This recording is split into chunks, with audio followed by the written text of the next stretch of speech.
Hi there, this is John Wilkinson again from History Made Easier, and this is the third and last of my presentations that point the finger of blame for World War I on Germany. This one mostly focuses on Germany's actions during the July crisis. But to underpin the context to the July crisis, Germany had, through Wilhelm's provocative policy of Weltpolitik, which time and again used brinkmanship to try and assert itself on the world stage, had done more than any other power to raise tension in Europe. And despite Weltpolitik causing more setbacks for Germany than anything else, it helped to create a strong alliance, wary of what Germany was up to. There were still those in Germany who craved for Germany to become a world power, and who still felt that it could be achieved. France could be destroyed. Germany could make gains in the East and have its Middle Europa. And with its position as the major European power secured, it could then develop its high seas fleet and finally gain that place in the sun. Helmut von Moltke had said that the highest art of diplomacy is, from my point of view, not to keep peace by all means, but to shape the political situation of a state permanently in such a way that it is in a position to enter a war under advantageous conditions. Whilst on June the 1st, 1914, before the Archduke's assassination, he had said, "If only things could finally boil over, we are ready. The sooner the better for us." Now, Moltke's comments were those of a soldier, and don't necessarily make Germany guilty. But they do indicate a preparedness to take risks, even reckless risks, and Germany's long-term war planning, as well as the decisions it made during the July crisis, were ultimately based on military thinking and military needs. The decision to march into neutral Belgium, for example. And Germany, without hesitation, gave Austria-Hungary a blank check. In every meeting the Austrians had with the Germans, the message was the same. If Austria-Hungary decided on war, Germany was ready to support it.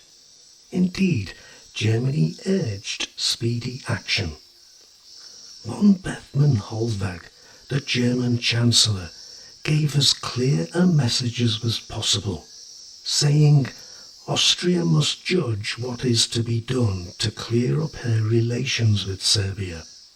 But whatever Austria's decision, she could count with certainty upon it that Germany will stand behind her as an ally. Thus, it's argued that Germany removed any restraints it might otherwise have been able to apply on its ally, knowing full well that to do so would make a major war likely, because Russia was unlikely to leave Serbia on its own.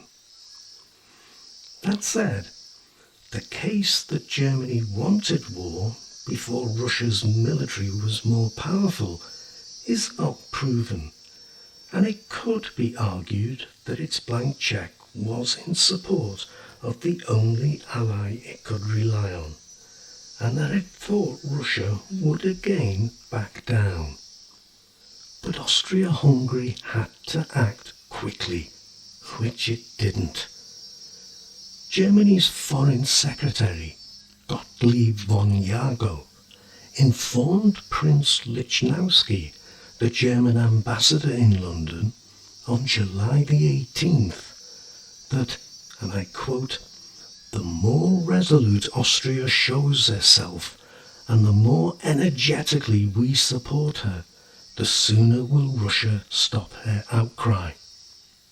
What's more, after giving Austria-Hungary the blank cheque, until it mobilised, German actions were largely in response to events, as Austria-Hungary and then Russia took the lead. On the other hand, though, Germany refused every call for mediation. Germany didn't mobilise before Russia had fully mobilised, though when it did, it executed its Schlieffen Plan, violating the neutrality of Belgium and Luxembourg, which is often forgotten, in order to attack France. An ultimatum was sent to Russia to stop all mobilisation against Austria-Hungary, as well as Germany, within 12 hours. The Germans also wanted France to declare its neutrality within 18 hours, and as proof, France was to hand over its key frontier fortresses of Toula and Verdun. These were, of course, impossible demands, and if either one had been answered positively, Germany would have been in trouble, for it had only planned for a two-front war, and so had to have one.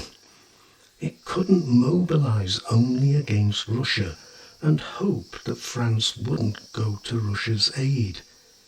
It had to attack France first and defeat it, in order to be in a position to defeat Russia, which is exactly what it did. 2 days later, Germany declared war on France. The excuse, totally without evidence, was that French forces had advanced into Alsace and that French planes had dropped bombs. So, that's Germany's blame for the July crisis turning into a full-blown European war.